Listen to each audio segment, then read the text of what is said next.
Hello and welcome to our weekly LinkedIn Live leadership series, Voices of Leadership. Thank you for joining us today. I'm Kathy Eastwood, your host and founder and CEO of E equals Y. Each week, we explore the fascinating world of leadership, featuring voices from various generations, industries, and backgrounds. A team's job is to deliver results. It's the role of the leader to empower, inspire, and enable the people and the team to deliver on those results. And there's a repeatable formula that drives success, the E3 leadership code: express plus engage plus execute, powered by emotions. However, each leader's approach to applying that leadership code is unique because there's no one way to lead. And it's about knowing yourself so that you can lead others. So each week we meet tons of different leaders, hear their perspective, what drives them, how they adapt, etc. This is an interactive session, so feel free to let us know where you're dialing in from. Feel free to ask questions. We'd love to hear from you and tell us as to what you would love to hear. So let's get started.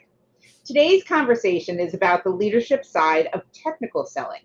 Anytime a customer is facing complexity, weighing risk, or trying to figure out what to do next, they're really looking for someone that can lead them through it. That is where clarity, trust, and confidence matter most.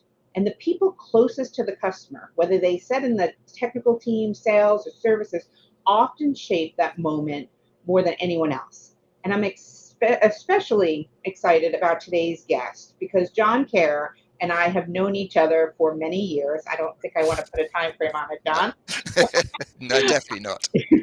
He's a dear friend and colleague, and we have enjoyed countless conversations talking about the real power of pre-sales role and how both individuals and managers in this space play a crucial part in creating business impact and helping customers make confident decisions.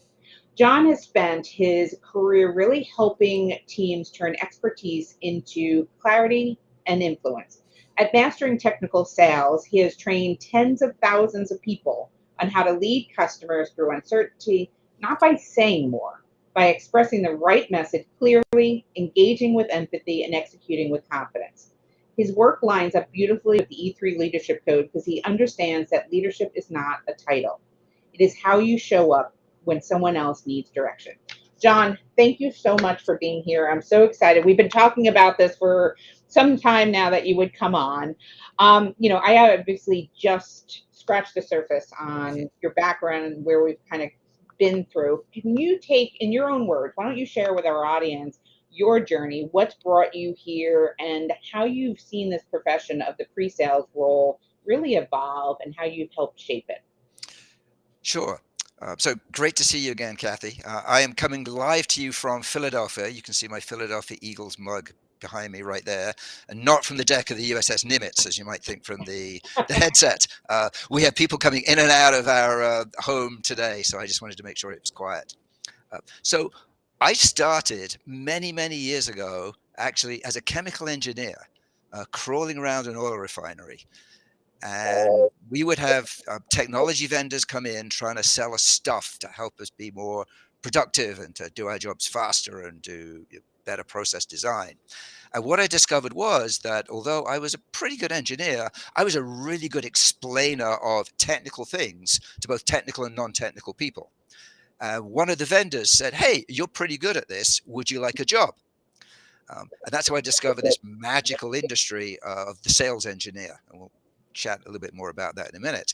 And I said, yes, I'd love a job, but only if it's at headquarters in the United States, because I'm married to Allison, my Yankee sweetheart, and she wants to go back home. And they said, absolutely. So they took me back to Princeton, New Jersey, and I started my career as a sales engineer back then. So for the audience who don't know what a sales engineer is, very quickly, imagine that you are either a business executive or a technical executive at a company, whatever, Procter and Gamble, Merck, and there's a sales rep from a tech company coming to pay a call on you. Say, think Oracle, Google, HP, and they'll build a relationship. Maybe they'll buy some steak and give you a glass of red wine. But at some point, they have to bring somebody along with them to explain how the product works, to understand your business processes, and how to apply technology to solve the business processes. And that is what sales engineers do. We are a magical breed.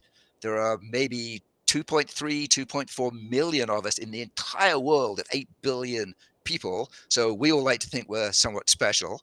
And that's why I got started as a sales engineer. I have then progressed in my career, everything from an individual contributor up to a VP of technical selling, running organizations of several hundred people. I've been a CIO as well, so I've sat on the other side of the desk.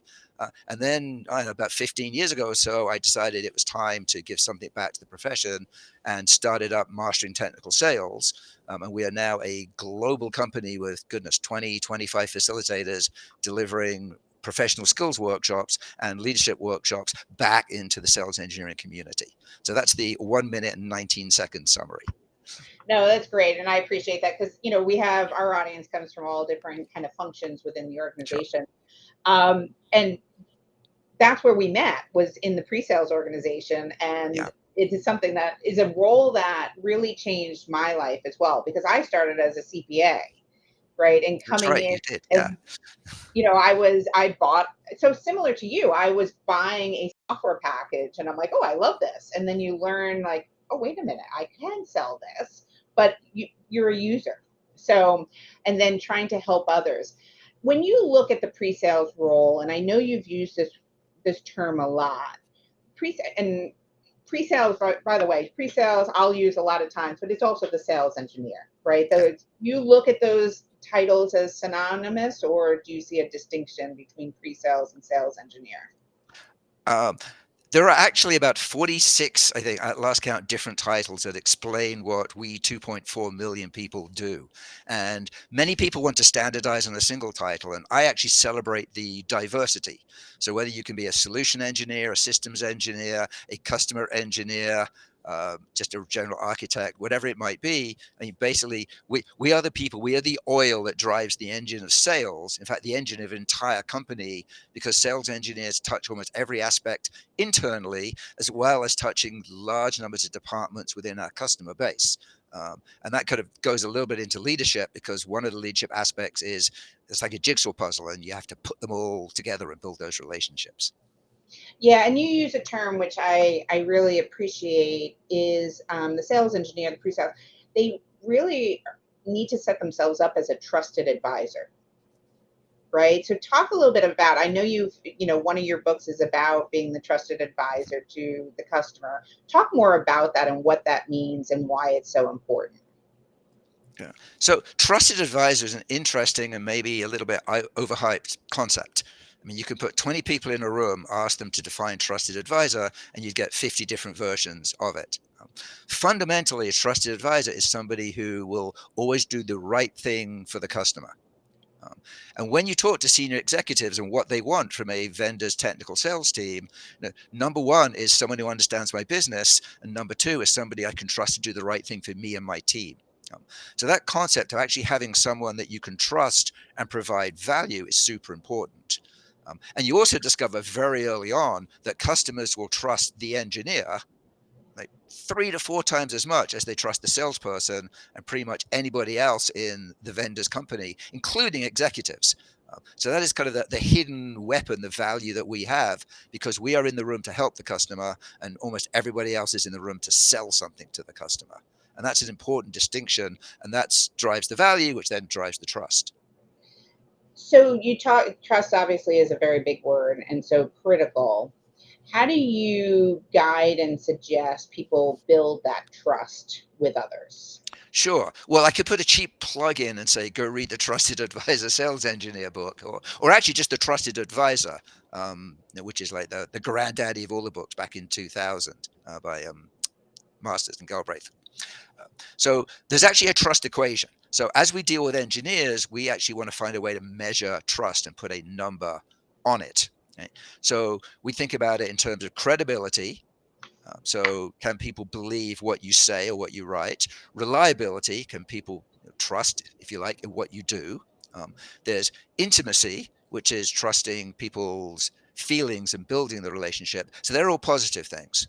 Then on the negative side, there's selfishness or self orientation. So, that's being in it for the customer and not for you. Um, One of my clients calls that commission before customer. Right. So if you're doing that, that's bad. And then lastly, that's all wrapped in positivity. and actually putting some aspect of positivity. So if you look at that as a mnemonic, it's CRISP, right? CRISP. So we tell people to be crispy. And it's just a different way of looking at relationships, not to sell something, but in terms of how do I improve my credibility, reliability, and intimacy and decrease my self-orientation. And that automatically drives trust. So that's the engineer's version, because we like to measure it, make it tangible, as opposed to being fuzzy. Yeah, and when you look at the sales engineer, it is about driving success for the client, right? Because Yep. and I always love that you're putting the client and the customer first, right, and doing the right thing. And that's actually one of our audiences sharing that. Always do the right thing for the customer. This is a Mm-hmm. must, right? Yep. Absolutely.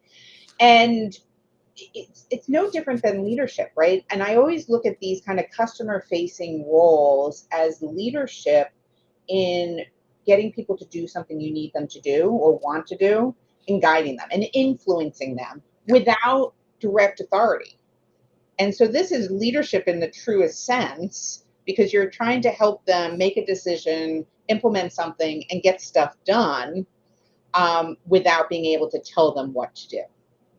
Yes, that old saying about leadership doesn't necessarily require a title.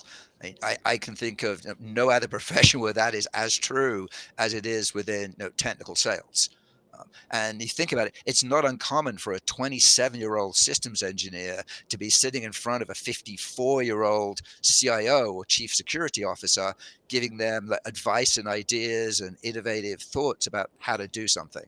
And again, I think that's the magic, and why so many people fall in love with what we do, and then why that we are also seen as the providers of value.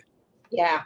So, what do you think some of those skills are that help? So, you talked about having credibility, reliability, intimacy, but when you sit down and you're guiding someone to build further on that trust, so how do you break that? What are some of the how tos? Oh, sure. Um, well, so the how not tos are actually just as important as the how tos. And I know we want to be super positive, but many people complain that technical sellers spend all their time talking about bits and bytes, speeds and feeds, features, but don't go into the so what, the how what does it actually mean for me? So we teach people two main concepts. One is we talk about being the fabulous sales engineer, right? So it's me, it's an acronym. I love acronyms. FAB stands for features, advantages, and benefits. Okay. And so that's what we teach people. And I'll give you an example here. So we'll use my prop. So this, by the way, is a piece of history. It's an Oracle mug from 1988. I got this at Oracle New Hire. So there you go. So feature is this coffee cup has a handle. It's a feature. It's something that is, it exists. Okay, well, it's nice. What's the advantage of having a handle? Well, it lets me hold my mug and it stops me burning my fingers. Right? So that's an advantage. And many people stop there. Well, what's the benefit of me not burning my fingers? Well, I can still play the piano. I can play pickleball. I don't have to go to the emergency room. I don't scream and shout and spill my coffee, all kinds of things. So many engineers stop at the F's. Some go through to the A's. Most of them are horrible at the B's. It's one of the areas where salespeople are much better. So driving through to the benefits, and usually a benefit is time, people, or money. Right? That's what people care about ultimately. So that's part one. Part two is we broadly call it storytelling. And a lot of engineers say, oh, I don't tell stories. Sales and marketing tell stories.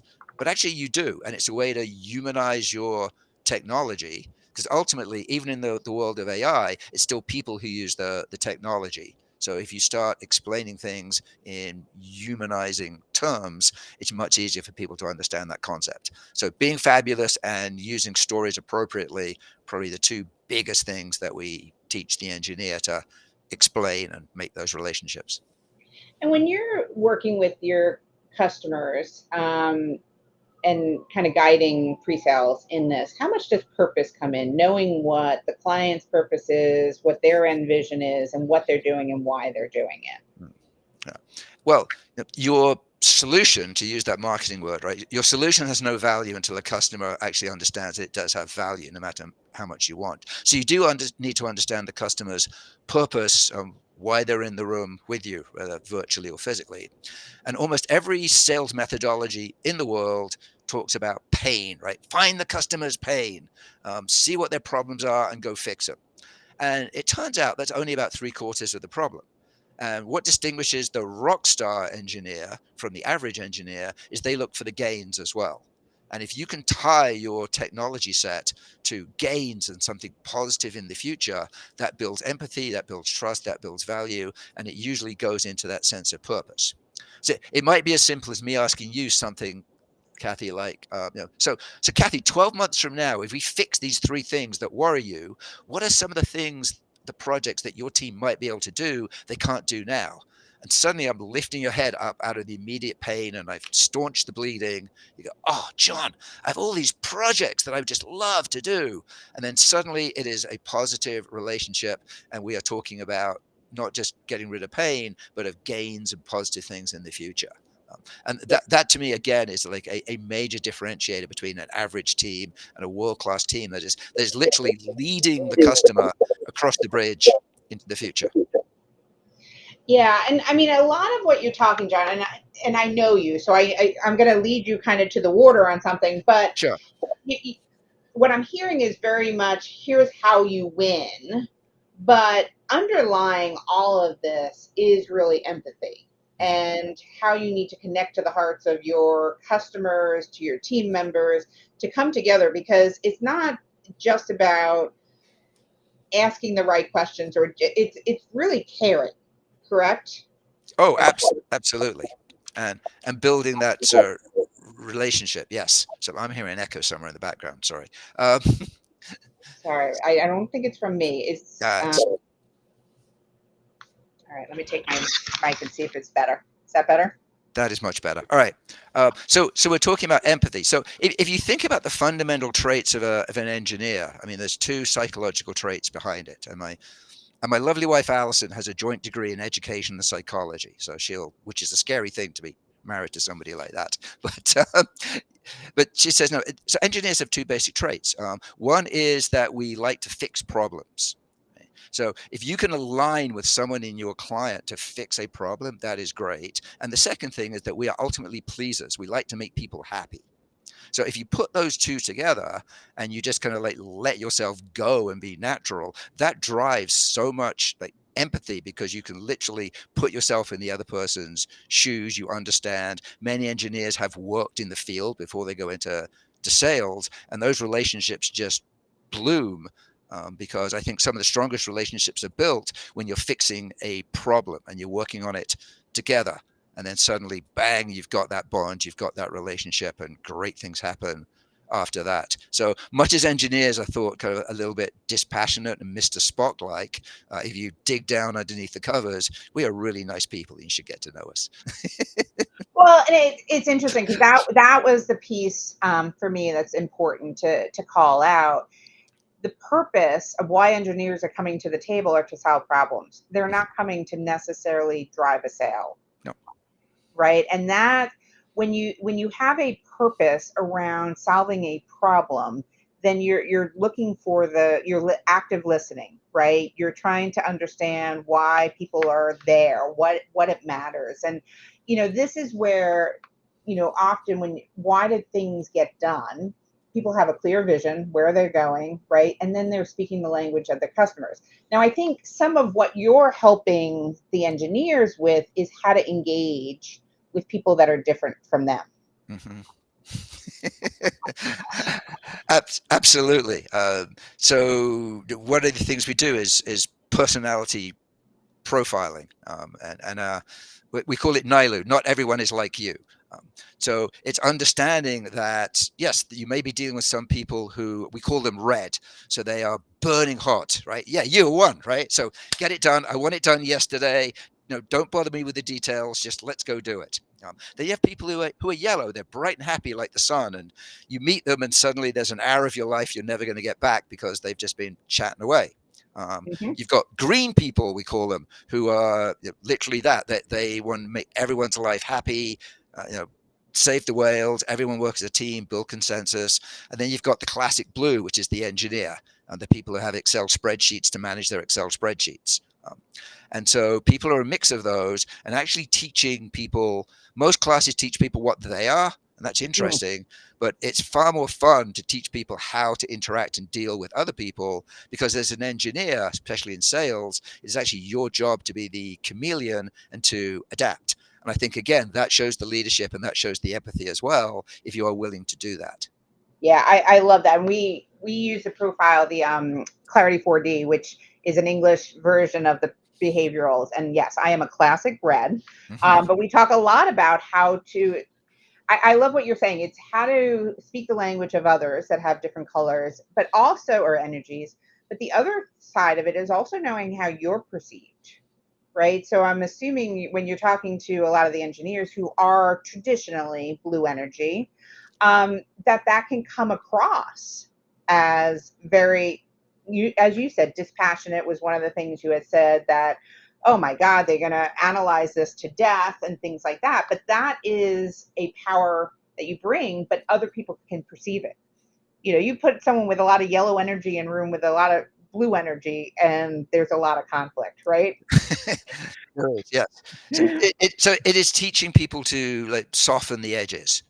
So I'll cite you a specific example. We were working with an individual who is extremely blue, so very detail oriented. As no, I'll call him Nigel. So Nigel, you need to like share a little bit of yourself with the customer. Says, I'm really uncomfortable doing that. I said, well, instead of you sharing it, have your background share it. So what do you mean? I said, well, no. So for example, look at my background here. I have an Eagles mug, I have a cricket ball, I have an elephant, I have books. There's like a dozen things behind me that are hooks for someone to look at and make a connection with me. Well, why don't you do that instead of having that boring wall behind you? And he goes, oh, okay, I understand how that works. So sometimes it's just teaching people that you need to make the first move and to share a little bit about yourself, and then suddenly the other person might share a little bit too, and the relationship is built. So having that self-awareness, I think, and being willing to step outside that proverbial box a little bit. Again, it's the leadership and the empathy definitely coming into play there. Yeah, I agree. And, it's that self awareness is so important. Like the first thing I'll tell people is I'm a driver, I have high red energy, but then I'll share that I'm also a nurturing driver. I'm a nurturing driver. I care. So I try to dial up my green energy, but under stress, I'm going to head to the red and I'm going to be telling you what to do. And I don't mean to, but under stress, that's what's going to happen. I give you permission. How does that, like, I think that's easier when you have a team and you're working with them on a regular basis or your peers. How do you dial that up quickly with a customer? Because you don't always have that runway to build up some of that relationship building, which is, as you've been saying, is so critical. So I think it then comes down to being the authentic you. And I have a love-hate relationship with that word, authenticity. Again, I think it's overused, but it's being you, but again, being adaptable. So you can relatively easily read the energy that someone brings to a call. Now, it's easier face to face than it is virtually, but now after 5 years of doing 90% of our work virtually, I think people pick up those cues as well. And so one of the things we teach is, oh, this person is red or this person is yellow. So if someone is yellow, they're going to want to make 5 minutes of small talk before you get started. You can't just dive into your demo. You have to have that chat, but use that chat to learn something interesting about the company or that person or their day or something else. So it's teaching those skills and being adaptable. And sometimes you're wrong, but it's better to make the attempt. And then if you take that cross culture as well, right? So Yes. I mean, look at me. So I'm a Brit living in the U.S. Um, my dad was working class English. My mother was German. My business partners are Singaporean, German, and Australian. So what a multicultural environment that I live in and have to deal with. Plus, one of our development organizations lives in India. So just understanding all the cross-cultural implications, not just the basic rainbow coloring, I think is I treat it as fun, but every and again you put foot in mouth and you have to pull foot out and apologize. But I think it's one of the emotional qualities that you need to have is that curiosity, right? Yeah. And it's awareness that not everyone is. I love that not everyone is like you. and having curiosity. Oh, tell me more about how do you like to show up? What do you, and I think with the culture, and I love to hear your point of view, is when you know that you can actually ask questions. Tell me how do you like to do this? And that is a way to ask questions and build that relationship with your clients quicker, right? Yes. And When I first started doing business in JPAC, that's what I did. So I read books, I took advice from people I knew who lived out there, but I would also ask my clients, my prospects, my colleagues, what should I do? Give me guidance, explain. I'm the dumb gaijin, like help me out. And 95% of people are more than willing to teach you and give you the benefit of that experience. And boy, isn't that empathy as well, right? oh yeah, I We keep agree. coming back to that. Yeah. Yeah, it's, I think emotional qualities absolutely power leadership. Without it, you're just kind of doing something functional, Yeah. right? And thinking about what motivates people is they want to be heard. They want to, if you ask questions, people like to talk about themselves. Yes. And we've actually learned how to ask questions without asking questions. So, for example, one of the things that we do as engineers is we do discovery, much as lawyers do discovery, and we ask questions. But even with the nicest, kindest, most willing customer, there's a limit to the number of questions you can ask them before they get tired. So you can start asking non-question questions. And you and I have both done this in the 30 minutes, where you might say, "Oh, that's interesting. Tell me more." Hmm. Wow, I never thought about it like that. And so each of those drives a conversation forward without directly asking somebody a question.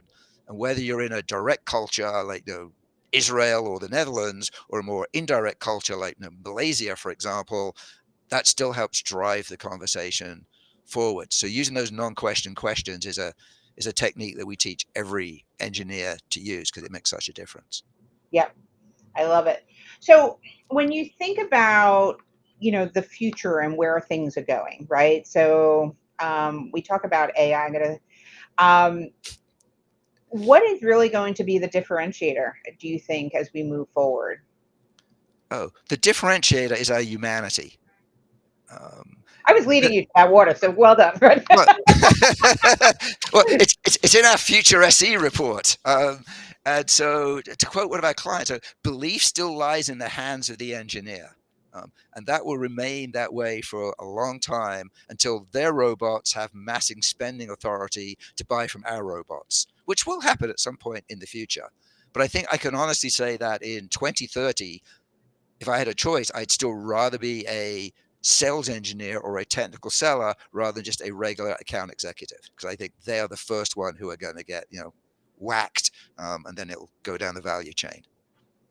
But I think, but when you talk about humanity, it's going to be about taking the technology and the humanity together, right? And so, I mean, I've seen the trend where there are a lot of pre-sales being asked to do the relationship side of things Hmm. now, Yes, right? Because they are able to bring that technology up to the relationships and then build that trust. Because you can't really build trust without being able to provide, as you would say, the features, advantages, and benefit. It's all benefits. of it. Yes.